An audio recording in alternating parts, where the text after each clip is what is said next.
There is a particular shade of cream, the color of good wedding icing, that I never expected to fear.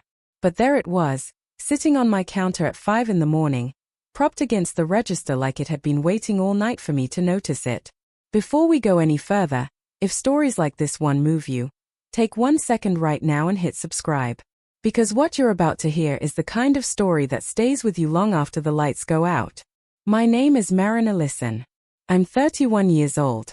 And I own a small bakery called Ellison and Rye, on the corner of a street most people only find because someone told them to. I built this place with flour-dusted hands and a stubbornness nobody gave me.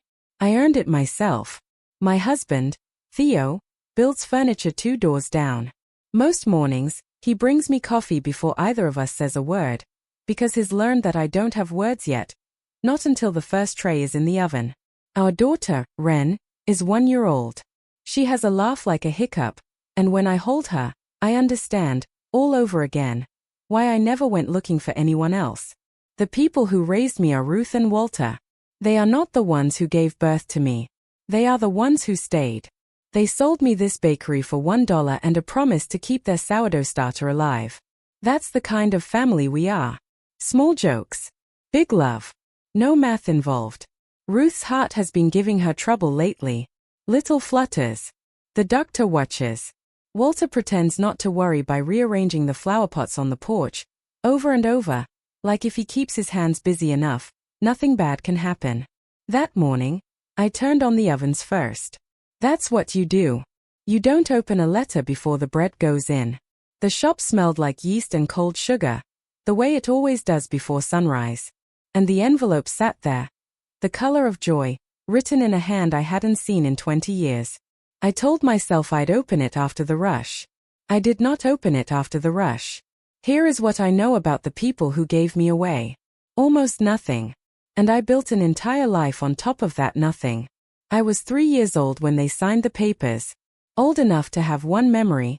Or maybe just the ghost of one. A woman's hands buttoning my coat too fast. A car door. Cold vinyl under my legs. Ruth told me the truth when I was 10, because she believed that lies rot a family from the inside out. She said my birth parents had wanted a son, and could only raise one child well. So they chose. She didn't soften it. She just held my hand while I did the math no child should ever have to do. When I was 11, a woman called our house once. Asked for me by a name I didn't recognize. Then never called again. Walter cried in the pantry that night, thinking I couldn't hear him. That was the whole relationship. One buttoned coat. One phone call. 20 years of silence I had finally stopped checking for. I used to imagine, when I was younger, that somewhere, my mother was crying too. Then I grew up, and I stopped imagining. Because imagining is a bill you pay with your own peace. I taught myself to bake instead. Bread doesn't ask if you are wanted. Bread just needs warmth, and time, and someone paying attention. I could give it all 3. And then, one Tuesday, that cream-colored envelope showed up on my counter, and the button coat feeling came back like it had never left at all. I opened it after the morning rush, in the back room, where the mixer drowns out most feelings. Dearest Ren, it began. My stomach dropped through the floor, because that wasn't my name. It was the name on a birth certificate I have never once held. She wrote that she thought of me every day. That fate had put me back in her heart. And then, 3 paragraphs in, wrapped in so much velvet I nearly missed the blade underneath it, she asked for $40,000. Not for herself, she was careful to say. For my brother. His name was Julian. 19 years old. Full of promise. College was so expensive now. And family. She underlined the word. Family helps family. She signed it, your mother, Corinne. As if the word were a fact, instead of something you have to earn. I sat on an upturned flour bucket and read it twice. $40,000, from a woman who once decided I was the affordable one to let go. My hands were steady. And I noticed that I noticed, because steady hands, in a moment like that, means something in you has already gone quiet, and careful, and cold. She wanted money. That part was simple. But she had signed the letter with a name she gave away the same day she gave me away. And that told me the money was only the doorway. The account she'd opened when I was 3 years old. She still believed it was open. And she had come to make a withdrawal. My first answer was no. It came up clean and fast, before guilt could even get its shoes on. I called my friend Sana on my lunch break, because Sana is a paralegal, and because she tells me the truth even when it costs me a slice of pie. I read her the letter, standing in the alley behind the shop, my apron still on. When an adoption is finalized, Marin, she said, it legally severs the relationship completely. They are not your parents in any way the law recognizes. You owe them nothing. No money. No explanation. No reply. I remember a delivery truck idling at the end of the alley, and thinking, so that's it, then. It's over. But Sana wasn't finished. Legally, sure, she said. But you and I both know that's not the account she's trying to collect on. I didn't answer. Because she was right. And because that account had no laws protecting it. Only the soft, hopeful part of me that had spent 20 years wondering if a mother somewhere had cried. That part didn't care what the law said. That part was already reaching for a pen. That night, at the kitchen table, with Ren asleep upstairs and Theo pretending to read beside me, I wrote back. Short. Kind. Because kindness was the only boundary I could actually hold. I told her I had a full life. I told her I wouldn't be sending money. I signed it Marin. Not your daughter. Then I found the number at the bottom of the letter, the one meant for arranging the transfer, and I blocked it. Theo watched me do it. He's not a man who tells me how to feel. He just put his hand over mine and said, you don't owe that woman a single thing. And if she comes at you, she comes at both of us. I believed him. I slept that night like a door had finally closed. But I need to be honest about the part I'm not proud of, because you came here for honesty. Even while I wrote the refusal, another voice inside me was already doing the arithmetic. 40,000 was a lot. It was also survivable for a woman who'd built something real. And if one check made the guilt disappear, if it let me be the generous one, the one who rose above it all, then maybe it was worth it, just to be done. I almost wrote that check, just to make the guilt stop. If you've ever paid for peace that never actually arrived, you already know exactly where this story is going. Stay with me. I mailed the refusal. And the next afternoon, Ruth's phone rang. Her voice had a thin thread in it I hadn't heard since her last visit to the cardiologist. A woman had called the house. Someone she didn't know, asking for Ren. Walter told her there was no Ren at that number. And the woman said, oh, but there is. She just goes by something else now, doesn't she? And how's the bakery doing? My hand tightened on the pastry bag until the seam split. Corinne had our home number. Not my cell, which I could block. The old number, in the old phone book, the one you can find if you know a last name and a town. And she knew about the bakery. I had told her nothing. I had blocked her.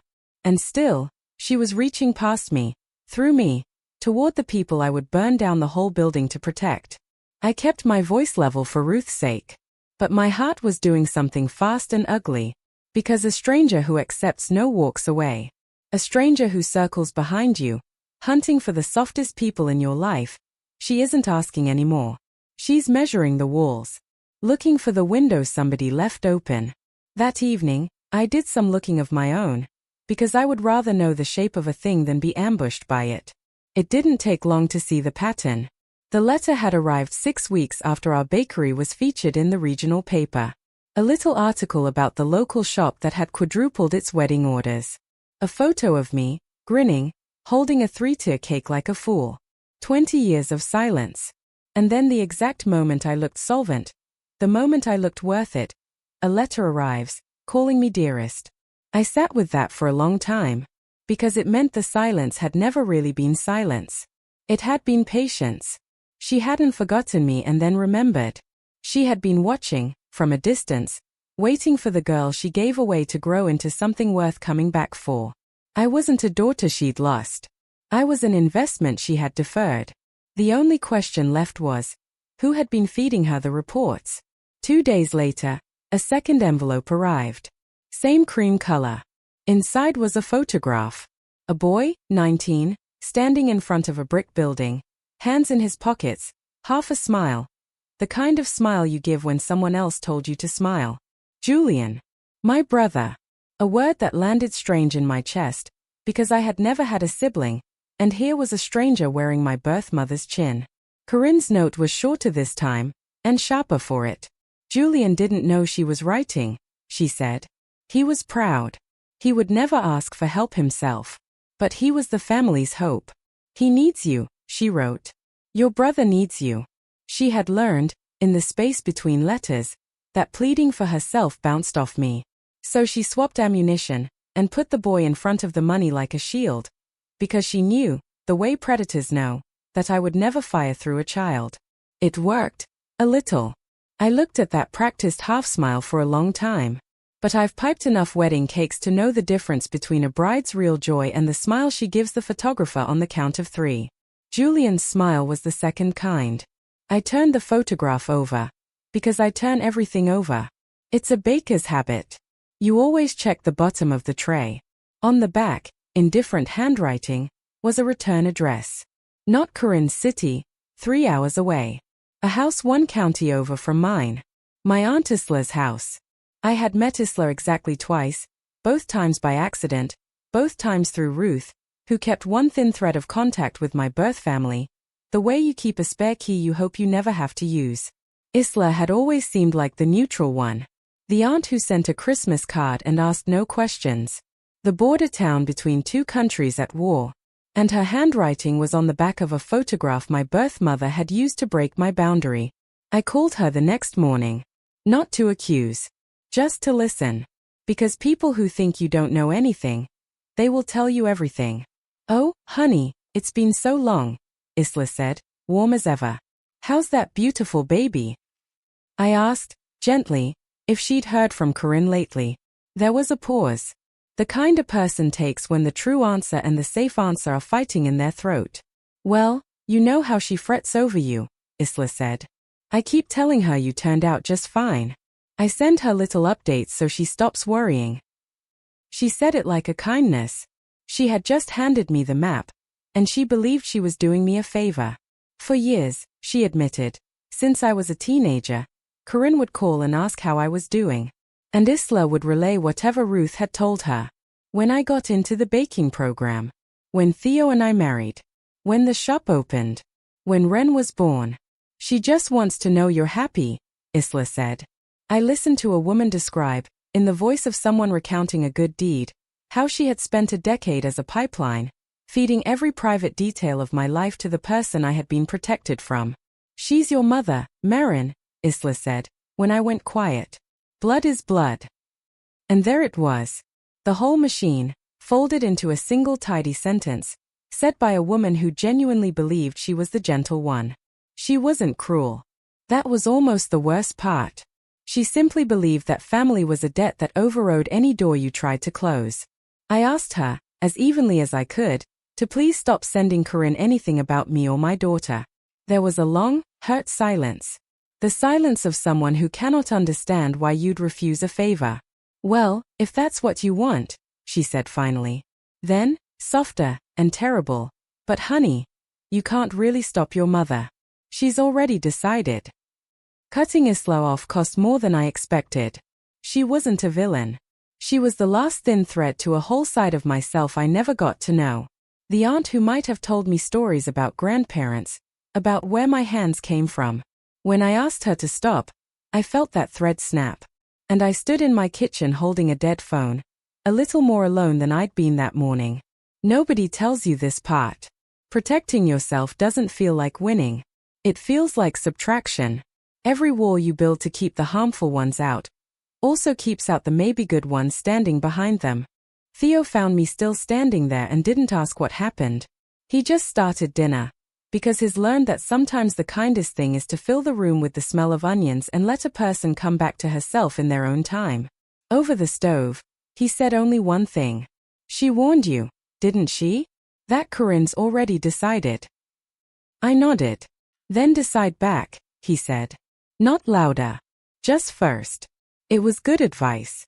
I would spend the next several weeks failing to take it, because Corinne, having lost her pipeline, did not slow down.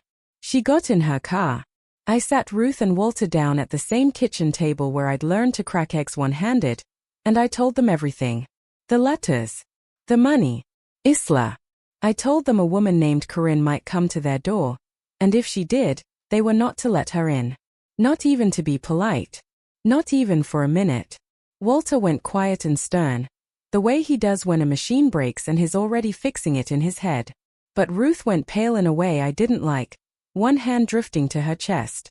"Marin, honey," she said, in a voice smaller than I'd ever heard from her. "Is this going to be all right?" I hated Corinne, right then, more than I had for any letter, because I was watching a woman with a fragile heart absorb a fear she had unearned. I should have noticed, that day, how quiet Ruth went when I mentioned Corinne might call the house again. She didn't say that awful woman, the way I expected. She looked down at her hands instead. At the time, I told myself it was fear. I should have asked what she wasn't saying. I didn't. I was too busy building walls to notice one of them already had a crack. She came on a Thursday. My quiet day. Which is exactly what let me see her. I was frosting lemon cakes near the front window when a clean sedan parked across the street. The kind of car people buy to look established. A woman got out. Late 50s. A coat too nice for our little downtown. I knew her before I knew her. The way you recognize your own chin on a stranger. She stood on the far sidewalk and studied my shop the way you look at a house you used to live in. She didn't come in. That was the part that iced my spine. She just looked, for a long minute, at the gold letters spelling my bakery's name on the glass. At me, behind the counter, piping bag in hand, and something moved across her face I couldn't read and didn't want to. Then she got back in the car and drove away. An hour later, Ruth called, her voice shaking. A woman had left an envelope in her mailbox. Cream-colored. Addressed to Ren. Corinne had driven 3 hours, looked at the daughter she'd given away, decided not to speak to her, and delivered her demand instead to the one door I could never afford to leave unguarded. I caught up to her sedan at the light before the highway, because our town is small and there's only one road out past the feed store. I rolled my window down. For the first time in 28 years, I looked my birth mother in the eye. "Ren," she breathed, like a prayer answered. "My name is Marin," I said. "And you need to stop going to my parents' house." She flinched, just slightly, a card player who'd been read. Then she recovered, and did the thing she does, the thing I'd only seen on paper until now. Her voice went gentle, and laid a hook in every sentence. "I only want what's best for this family," she said. "I gave you a better life than I could offer. All I'm asking is you help your brother the way I made sure you'd be helped. I gave you up so you could rise. Don't you think you owe the family that gave you the chance?" The light turned green. A truck honked behind us. And there, in one breath, at a traffic light in my own town, Corinne said the entire thesis of her life out loud, calm as scripture. She had reframed abandonment as a gift. She had turned giving me away into an investment she was now cashing in. "That's not how it works," I said, and rolled up my window. But through the glass, I caught her last words. "About my daughter. That's my grandbaby too," she said. It shouldn't have shaken me. It was just biology. A technicality. The same technicality that let her sign a letter your mother. But it did shake me, because it revealed the true size of what she wanted. She didn't want $40,000. That was the opening bid. She wanted back in. A standing claim on my life, my parents, my daughter. A permanent seat at a table I had built specifically so people like her could never sit at it. That night, sitting on the nursery floor while Ren slept, I let myself feel how tired I was. Theo sat beside me and said only, "We're okay," over and over, until I could breathe. And in the quiet, the old voice made its offer again, so reasonable, so seductive. "Just pay her $40,000 and it's over. You can afford it. Be the bigger person." I was so worn down, I almost decided to do it, just to make it stop. Then my phone lit up. The bakery's after-hours line. Nobody calls that at night. It was Walter. His voice was wrong. "Marin, your mother's in the hospital." I don't remember the drive. Only the parking lot. Only running. Ruth was in a bed with wires on her chest, small in a way I refused to accept. Walter sat in the corner, looking a decade older than he had that morning. A mild cardiac event, the doctor said. Caught early. She'd be fine, with rest, and no stress. He said those two words, no stress, while looking at a chart, not knowing he'd just prescribed the one thing my family could no longer guarantee. In the hallway, Walter told me what happened. Corinne had come to the house that afternoon, after the mailbox. She'd knocked. And Ruth, my Ruth, who I'd told 100 times not to open the door, had opened it. Because Ruth is polite, and because Corinne had said the one thing that got past every wall. You've had her 30 years. I only want a little help for my son. You owe me the daughter you got to keep. She had gone to a woman with a failing heart and called her a thief. And Ruth had stood in her own doorway and absorbed the accusation until her chest seized.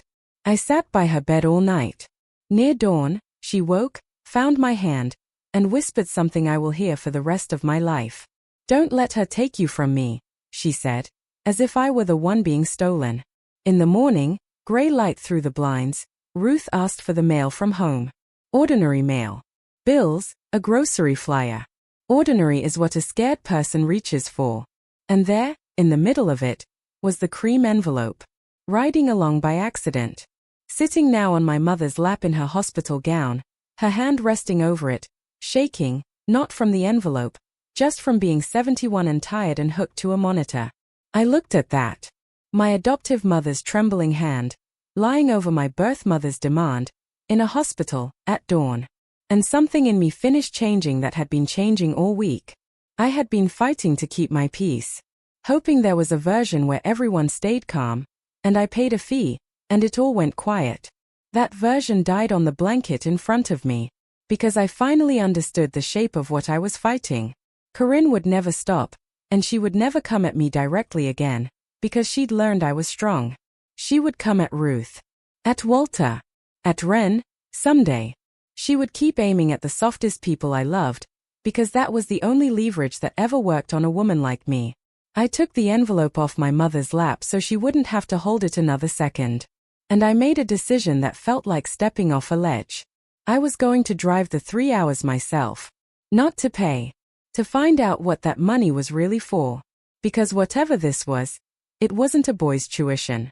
I was done letting her write the story from 3 hours away. 3 days later, I made the drive. Theo offered to come. I told him to stay and guard the house, because some things you have to walk into on your own 2 feet. I had one question, and it was simple. What is the money actually for? 40,000 isn't a round wish. It's a specific number. And specific numbers come from bills. I wanted to see the bill. Her neighborhood was tidy and tired. I parked across the street, the same way she'd parked across from my shop, and for 1 second, I understood the pull. To look, before you knock. Before I reached the door, it opened. A teenager came down the steps carrying a duffel bag. Tall. Unsure. A chin I'd have known anywhere, because I see it in my own mirror. We stood there. 2 strangers sharing a face on a cracked front walk. Can I help you? He said. And them nearly undid me, because he was my brother, calling me.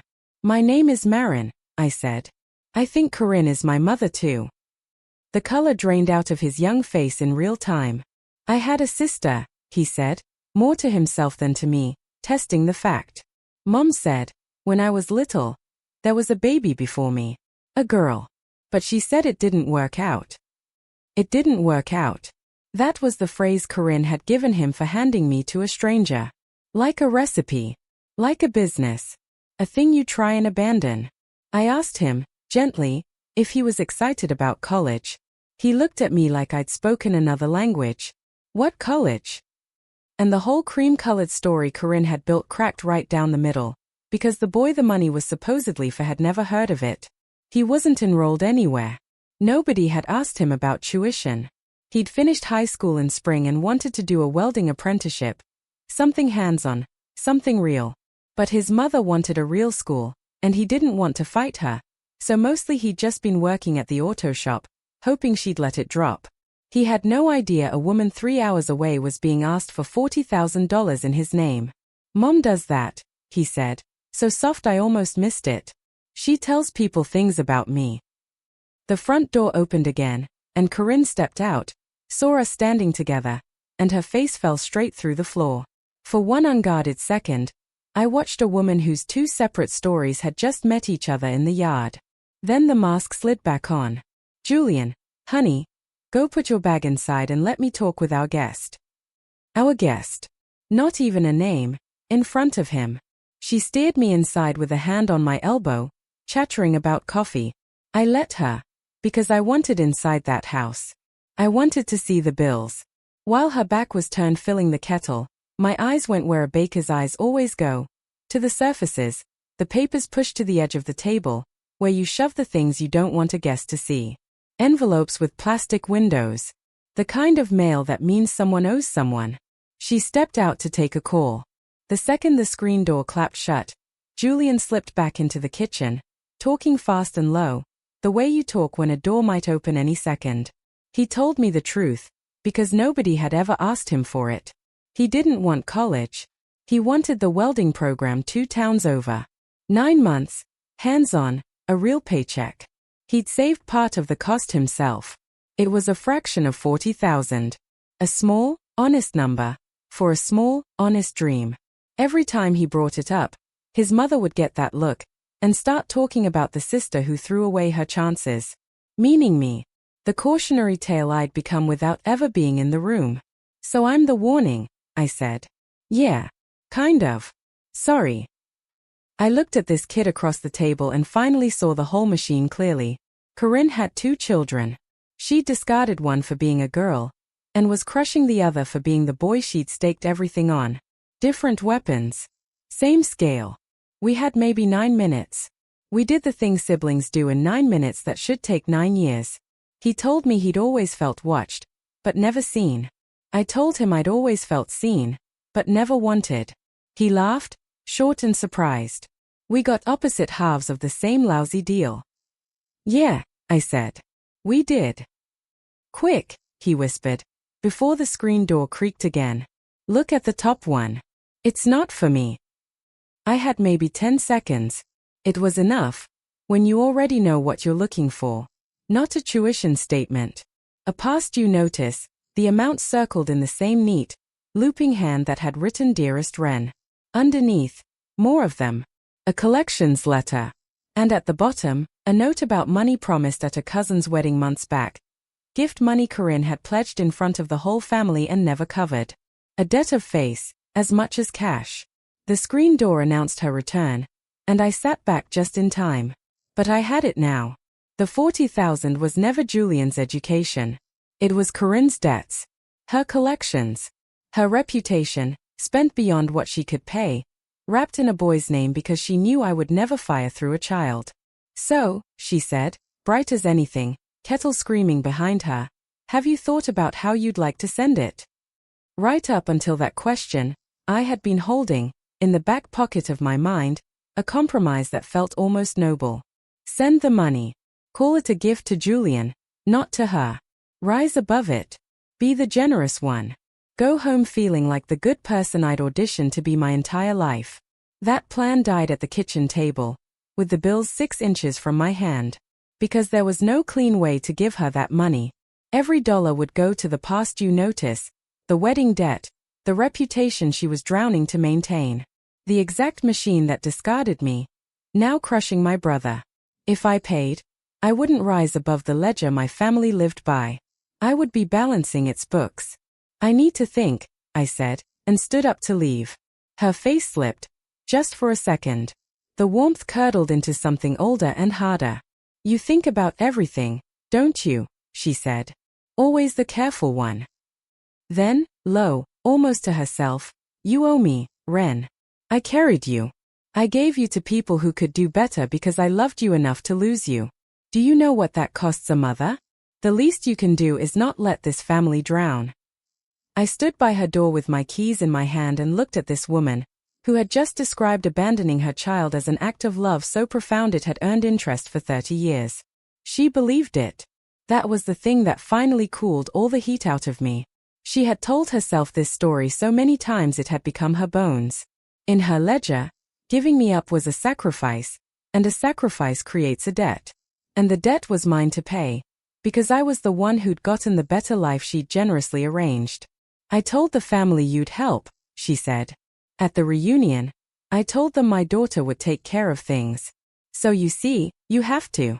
Because if you don't, well, they'll all know what kind of person you turned out to be.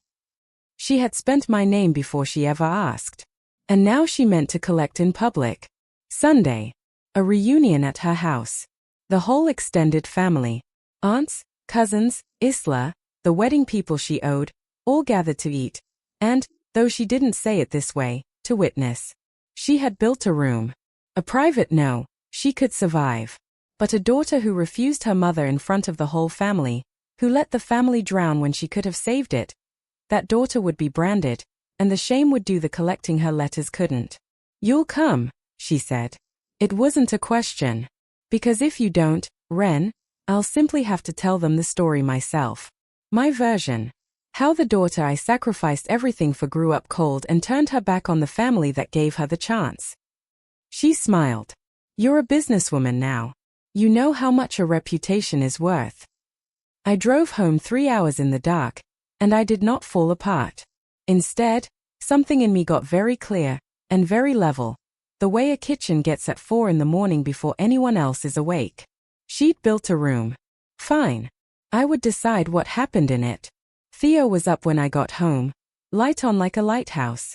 You're going to go, aren't you? He said. To the reunion. Yes. You don't have to walk into a room she built to trap you.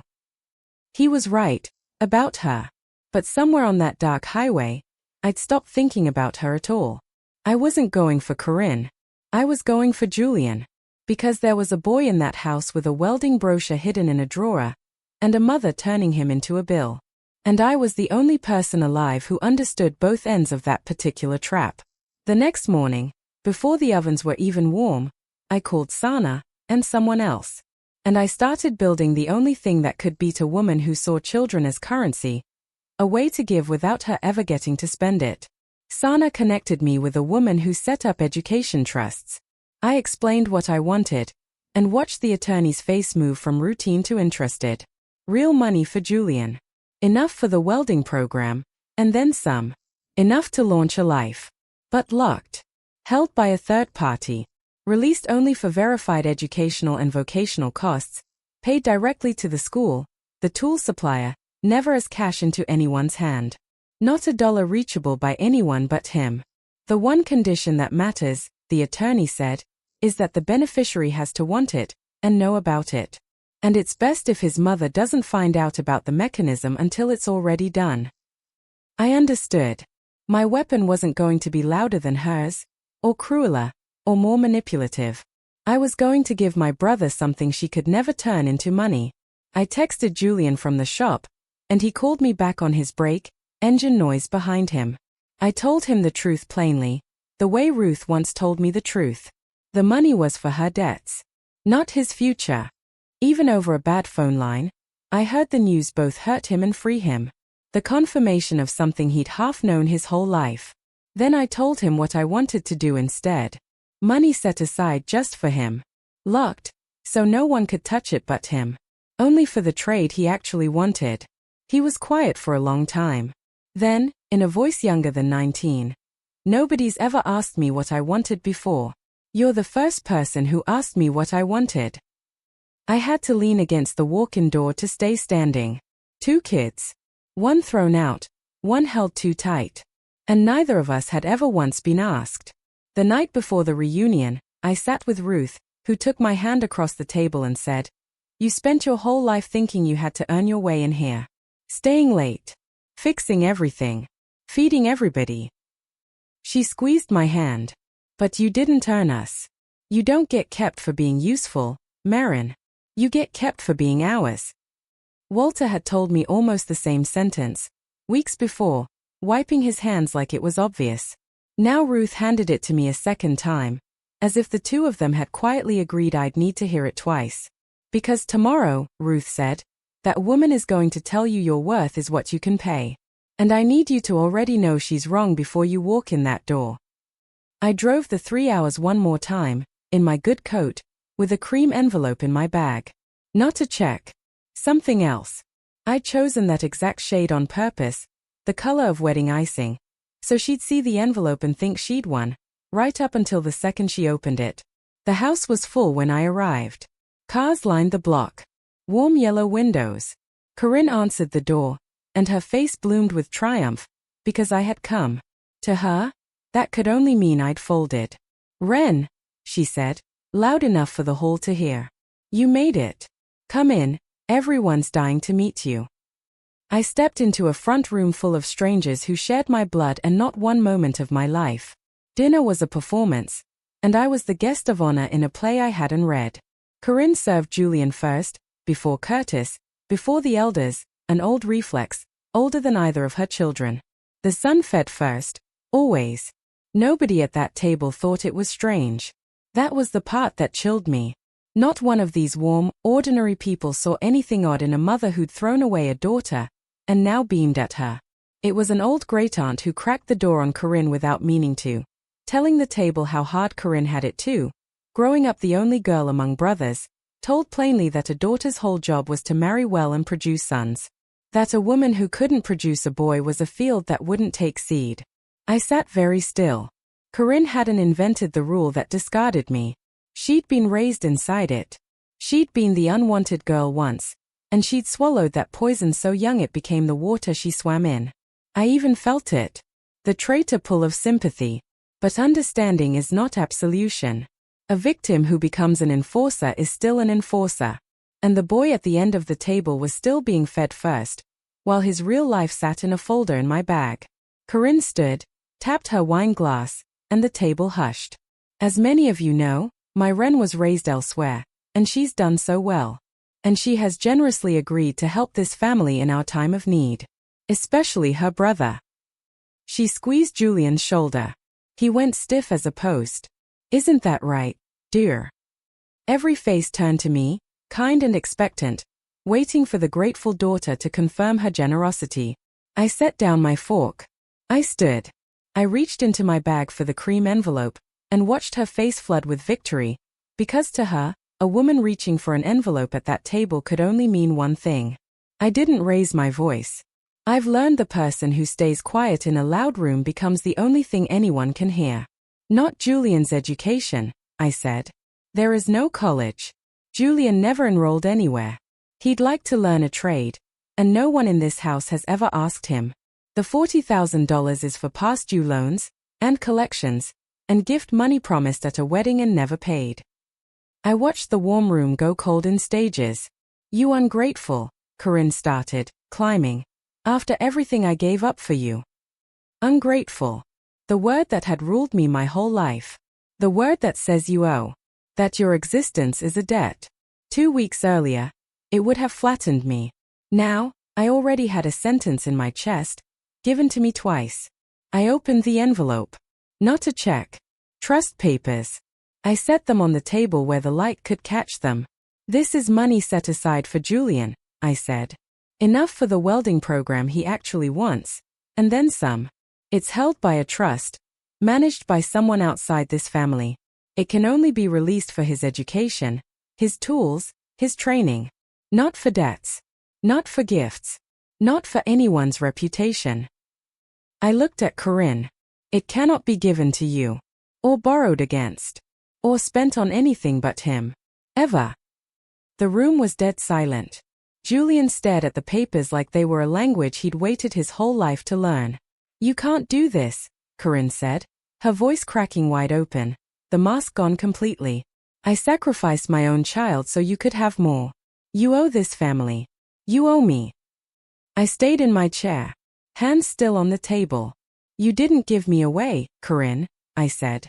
"You gave me back. There's a difference. And I finally know it." The room didn't gasp.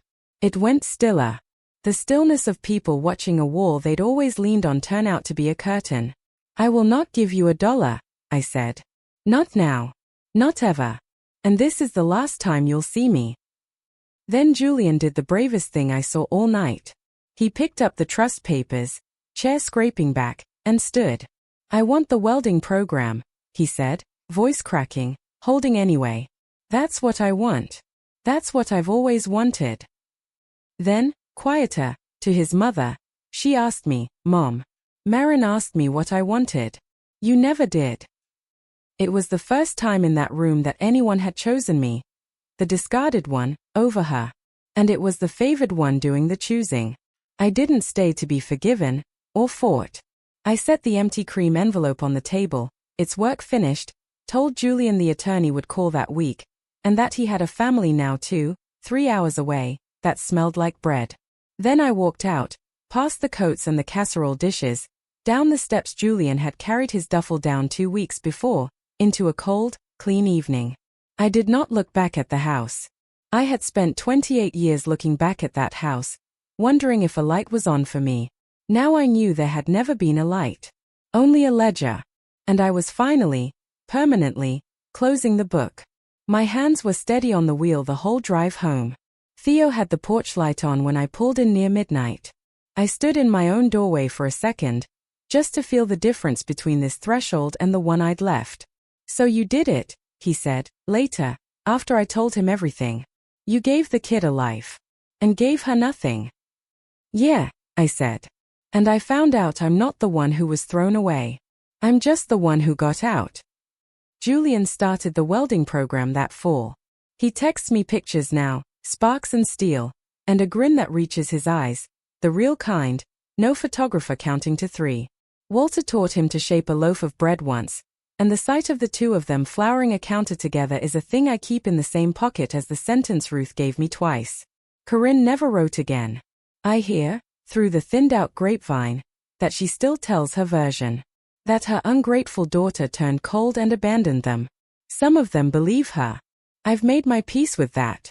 The machine that discarded me still runs somewhere. I didn't dismantle it. I just stopped feeding it, and pulled my brother free of its gears, and made sure the account she opened when I was 3 years old would stay closed forever. Some debts you don't pay. Some debts were never yours to begin with. Nearly a year has passed since that table. Ren is 2 now. She stands on a stool at my elbow every morning, flour on her nose, patting dough with serious little hands, with absolutely no idea that she is the entire point of everything I did. I used to think they gave me back like a sweater that didn't fit. But you can't return a person. I just didn't know that yet, at 3 years old, in a too-fast coat, in a cold car. Ren will never learn that arithmetic. She will grow up in a house where nobody is fed first. Where love is not a bill. Where she is kept every single day for no reason at all, except that she is ours. That's the wall I built, in the end. Not the one that keeps Corinne out, though it does. The one that keeps Ren in, unconditionally, before she ever has to earn a single thing. She was born holding her place at this table. And on the morning she falls asleep in the flour bin, I look at her, and I understand, finally and completely, that I was always worth keeping. I just had to be the one to decide it. A cream envelope. A borrowed name. A table full of people waiting for me to fold. I didn't. If you've ever had to decide that love should never cost your whole self, if some doors are meant to close gently, and stay closed, then this table was set for you too. By the way, where are you watching this story from? Let us know in the comments, because it's amazing to see how far these stories travel around the world. Subscribe to Calm Drama Stories. I'll keep a seat warm, and the oven on, for you.